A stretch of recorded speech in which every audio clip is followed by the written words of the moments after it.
My name is Shima Gholami. I was born in Iran and in Karaj, one of the cities that is next to capital city Tehran. My father's name was Majid. My mom's name is Muluk. And my father was a teacher and my mom is housewife. I have 3 brothers and 2 sisters. One of my brothers now living in Sweden, and the other, my sisters and brothers are living in Karaj and some of them in Tehran. Actually, I was born in Karaj and I am originally from Karaj, as I told you, is a small town near to Tehran, and so I just grown up there. Yeah, Karaj is a very good, very famous in climate and good weather in Iran, and is very close to Tehran, and this is why most Tehranian people or other cities that are near to Karaj try to have spend some holidays or some in weekends next to the river of Karaj, because there is a very big river there that supply in a dam all the Tehranians water. So yeah, it's a very good climate, and there are so many native Karajian people who are involved with artworks, and sometimes I think that maybe because the environment and the weather caused this matter. I started my primary school in Karaj when I was just 6, and it's taken about 5 years. After that I started junior primary school in another school named I think Somaye it was, and about 3 years in Karaj again.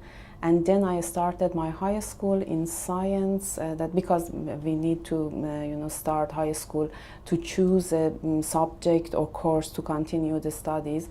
So I started science at that time for 4 years, that I got my diploma in high school. When I started my high school, I loved that to be a doctor at that time, but maybe because of encouragement of my dad or my family. But when I just finished my high school, I found that I am very interested in involving with artworks and going to the university for more academic studies for artwork. So I just continued my studies at the university in art, and I should say that at that time there was a very competition entrance exam for the people who wanted to enter to the universities, especially for the governmental or the national universities in Iran.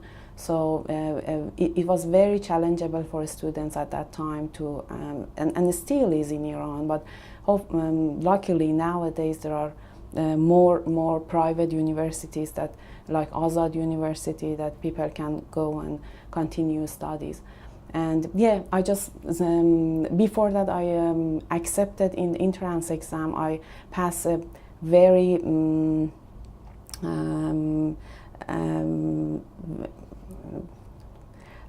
for 1 year I passed an intensive course of art, and then I started my art degree at the universities. My father, as he was a teacher, he always liked that the children go in the science or physician fields. In Iranian people mostly interested that their children go in science. I don't know, maybe in Australia or the other parts of the world is the same, and sometimes maybe they don't feel any convenient future for the art that the children want to go there. But I remember that when I talked to my dad, I just told him that I start art, I like it, but I promise to you that I finished in my PhD with art. So maybe it was one of my inspiration, or that's just now I am PhD student in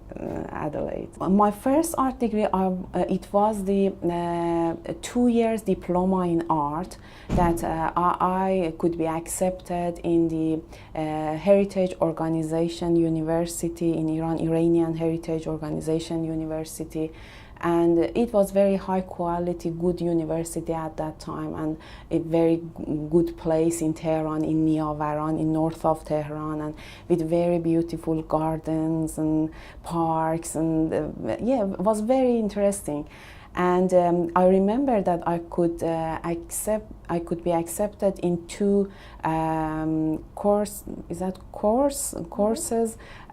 in conservation of artworks, art subjects, art museums and objects, sorry, and also traditional arts of Iran.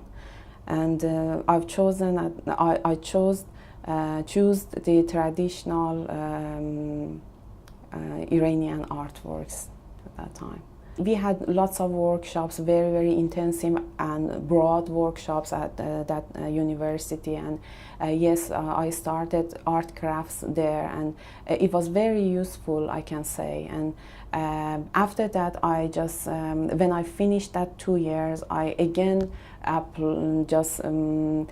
gave another entrance exam for my bachelor degree, and I have accepted in the Sure University in Tehran. And it was the continue of traditional artworks of Iran and is handicrafts.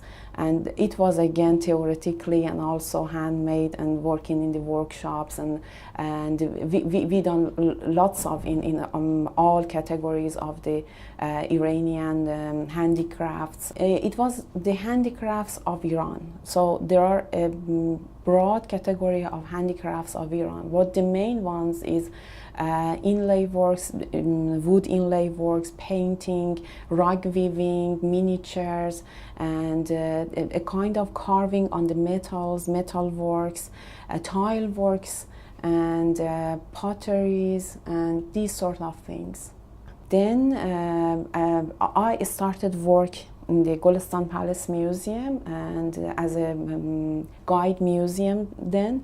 And after some years, I was curator there, and then I remember that I went to England for a very short internship in conservation of paper works, because we were involved with the paper works and photographic materials in a very historical museum. And at that time, I just decided to continue my master in conservation of artworks, especially in paper and photographic materials, because before also I started paintings, especially miniatures and illumination works. And I was very used to, to use the paper material-based things. And then after I finished my degree in MA, again I worked in the Golestan Palace Museum till we immigrated to Australia, Adelaide. From my childhood, I started painting. The painting and miniature works was very enjoyable for me, and I just continued that. But among those works also, and doable one, the other one is in wood inlay works that I started when I was just 19 at that time. And it was very interesting for me, this work, because before that I started the work, everywhere that I saw the work, it was amazing that how the artist can make it.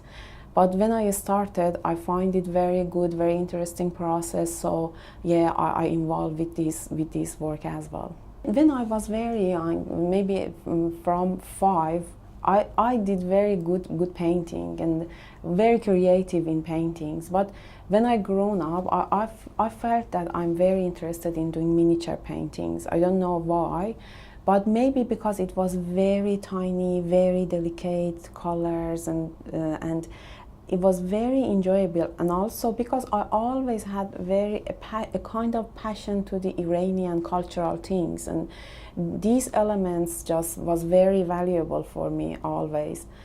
And I started just doing miniature and illumination works. And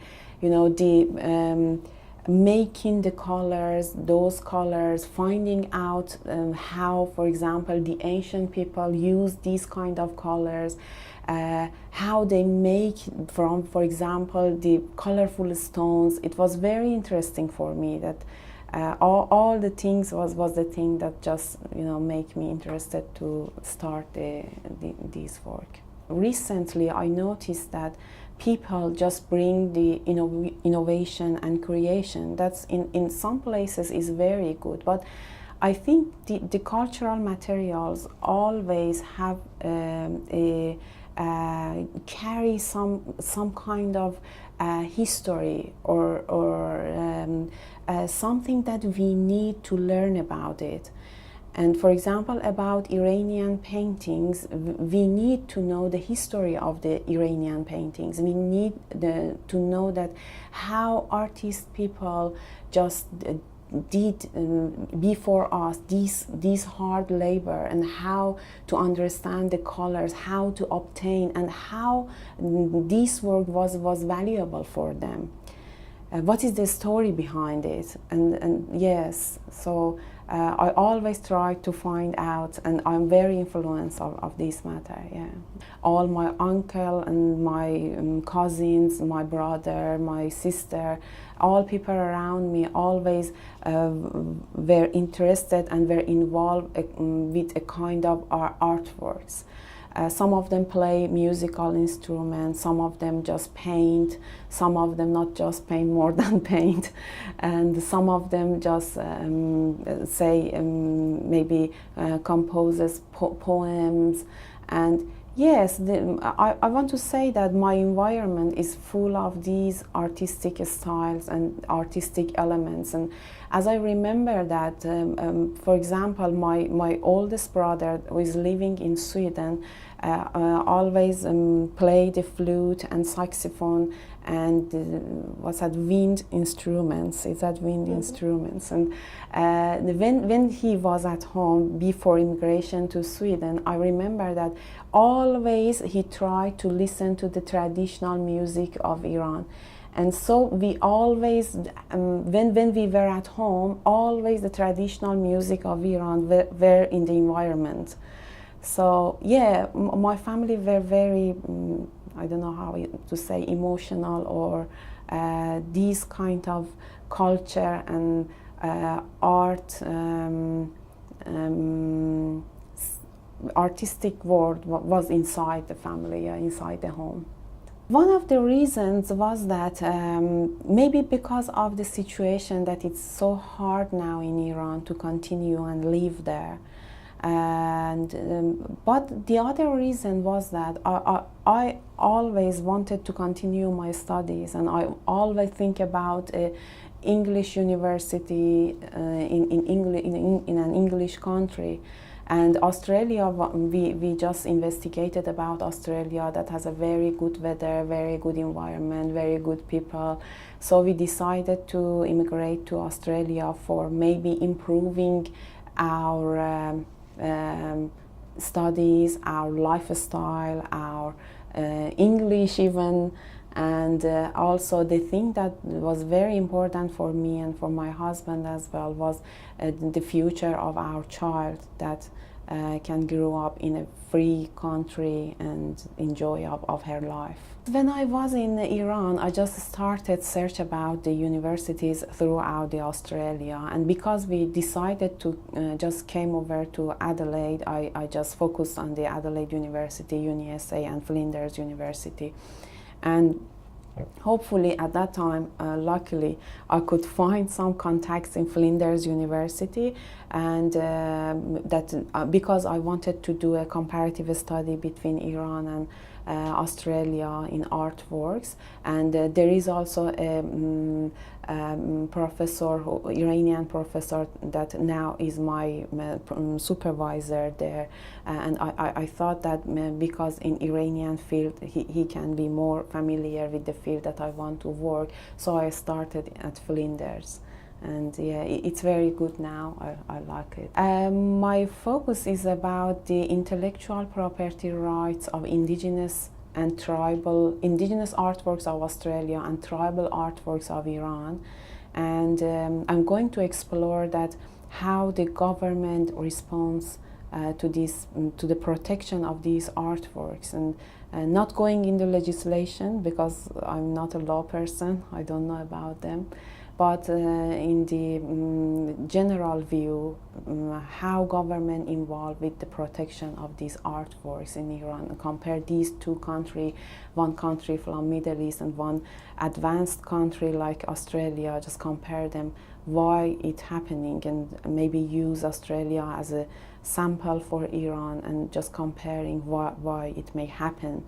For example, if in Iran it doesn't protect well, why? And if it's in Australia is going to protect better than Iran, why? Miniature and illumination, the process is with very little differences are the same. I don't know the number of process now, but I can explain now. When you start at this first stage, you need to know the design, which design you want to paint or start. So you draw the design by pen, and in a calc or very thin paper that you can transfer that design on your main board. Then you just transfer on the main board, and then after that you start to putting the color and making colors for it. And nowadays we use just gouache. But some people that are very professional in miniature maybe like to, for example, make themselves from the natural colors, from the natural stones and these sort of materials. But I myself just made, yes, combine the colors with gouache, and as much as possible I tried to combine some colors and earn the colors that is near to the traditional one. And also the harmony that you make between colors is very important. What kind of colors you need to use, that for example a flower beside a leaf, that makes it interesting with the background that you use. You need to have this harmony with those traditional elements that you have in your mind. And then when you finish the painting, you start to, in Persian say qalamgiri. Qalamgiri means that with a very thin brush, you start to make the border of each tiny small design. And you just separate them, and it makes that how your hand is strong to do that without any vibration or something. And also it makes that your work just I don't know how to say, brings out and attract people, attract the eye. Each process just taking a long time. I sometimes think that the traditional artworks always make you very patient. You need to be very patient character to do this sort of thing, because it's taking so long time to do each process. Iranian inlay as well, it's not comparable with painting or illumination works, and because it is painting or miniature is very old in history of Iranian artworks, but in Iranian inlay is something new, maybe not more than 50 years, and it's a kind of modern artwork that compared to the other traditional Iranian artworks. And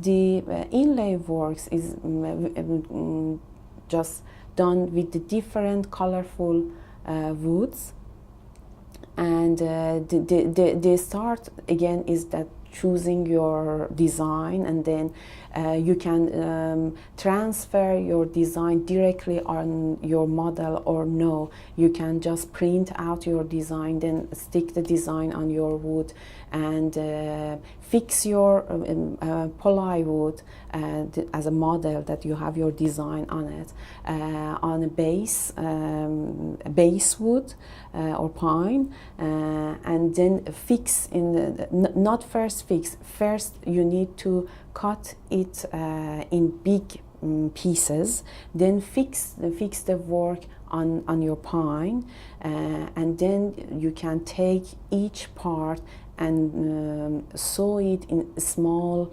pieces and fix it like a puzzle again on your pine. Then after that you finished all cutting all your pieces, then you fix each piece on a colorful wood. Choosing the colorful wood is very important process of the work, because this is the part that you just show your creation and your ability to finding out how colors can match to each other, and creation, the artwork is, you know, in this part it just means to you. So you need to be careful to choosing the colors that just match to each other, and when you just fix the pieces on the colorful timbers, then started to cut them out very tiny and very careful. And when you finished those pieces, you just separate them and fix like a puzzle in the own places. And when your work finished and you paste all the pieces like a puzzle on your pine, is a time that you can press the work, and after that you just sand it. And in Iran, we sand in Iran, and then we use polyester or varnish for being more shiner the work, and also for the protection. There are lots of woods, but I don't know in English exactly the name, but I can say in Persian. Is that all right? Yeah, the annab, that was a kind of red wood that used in Iran, and there are different hues of annab that in Iranian inlay works use, and just gives you very, very delicate and beautiful colors in the work. And also the different kinds of the berries, the red berry and the other one berry, that the wood also gives you nice hues in green and in I don't know, in ash and these sort of colors. And also another wood that is very famous and worked is chenar, that it has got some very, very beautiful purple spots on the surface of the wood, and yeah, gives you a very beautiful, especially for the natural views that you want to have, or for the land, or yeah, for natural things is very nice. And yeah, there are lots of colorful woods that we can use in Iran. Creation, I think, is how to choose these harmony, and how to connect the colors to each other, and or how to choose the colors that sometimes I don't know, show sometimes a meaning in the work, or also maybe just attraction, or these sort of things. Yes, it's very important. Because of that, I said that in different kind of woods you can find different hues. With these hues you can set your harmony in the work. At the first stage, working with the fret sew and being master in the fret sew is a bit difficult, because you need to put your balance in your right hand and your left hand. In your right hand, you need, if you are right hand, you need to have the fret sew, and while you are cutting the things, the small pieces especially, you need to have your balance between your with your left hand as well. I mean, when you going around with your right hand with the fret sew, you need also going around with the wood with your left hand. So this is a bit hard, especially at that time. I mean, I and my co students and my people who were working with this, I remember that most of them we cut our fingers.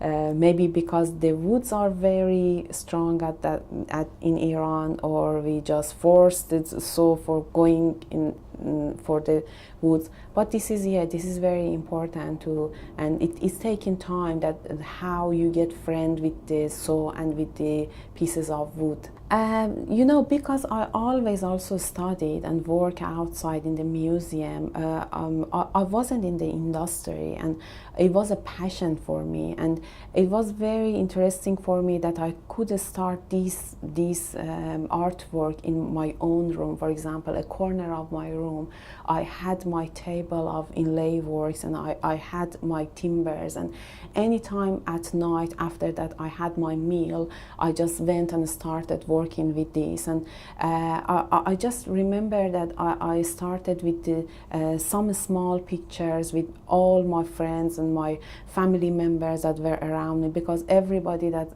saw the work was very interested. So I tried as much as possible. I just created some small works for friends and for my family members, especially for example, for my sister. Then when she got married, and I just presented her one. And after that I started work for the exhibitions, and these kind of work as a gift and exhibitions and these sort of things I worked a very big piece of the work and in the last year of my university, I remember, and just I put it that one in an exhibition. And it was an exhibition for selling the works, and but because it was one of the very delicate works that I have done, I wanted to present that to mom and dad. So I told them, no, I don't want to sell it, but it's nice for me to know that if you want to price it, to price how much you put the price for that. And they told me that the story relate to more than 12-13 years ago. And the gentleman that was there told me, your work may be worth about 150,000 2 months at that time. And it's not too expensive now, but at that time it was very interesting for me that, wow, that this is the work that I have done. And the specialist is there that just priced it, and it was very nice for me. And the work now is still in my mom's house and in their living room area. And the most important thing about the Iranian inlay work is that I think that is very work is traditional style, but when it's finished, you can't imagine that this is an artistic work. It's more than artistic work. I mean, it's very attractive for people who doesn't know the process. I think so. I can say that the most important thing about these kind of workshops for craftspeople, I think that Craft South just create a kind of self-confidence first for the craftspeople that just entered to this country, because sometimes when you learned a traditional skill, when you enter to another country, you think with yourself that maybe it's not useful. But this is the point that when they ask you to go and present your work, you see that your work is valuable still in this country. And the other thing is that the cultural values that are embedded inside these artworks, that from so long distances can connect these cultures to each other and can transfer this culture. And the craft South work is very valuable for me as a craft person, and I enjoyed so much of the workshop. I think it's very valuable. Yes, there were all people who just get involved with the furniture working, or some of them are, I think, in jewelry working, that just was interested in the, you know, Iranian inlay works for its details and for these colorful timbers that connect to each other, and also for the designs that is so delicate and very details. Yeah, it was very interesting that so many people, actually I can say that maybe I didn't expect that so much people just came in the class and showed their interest in this work, and it was amazing for me. Actually, I started, I think, my cooperation with Craft South about 3 years ago, when my supervisor was Dr. Christine Nichols, and she introduced me to Craft South Australia, and I got familiar with this valuable organization, I can say. And after that, I just have some contacted with Christy Darlston, and I was familiar with the exhibitions and the creative partnership projects that she introduced me to Adrian Potter, that he is one of my partner now in doing this project, and we started the in Iranian inlay works with some characters of Australian culture and Australian works, and that it's very interesting to me at the moment. He is very nice man, I can say, and we started the work in this the Iranian inlay workshop, and he assisted me very, very kindly, and I always appreciate his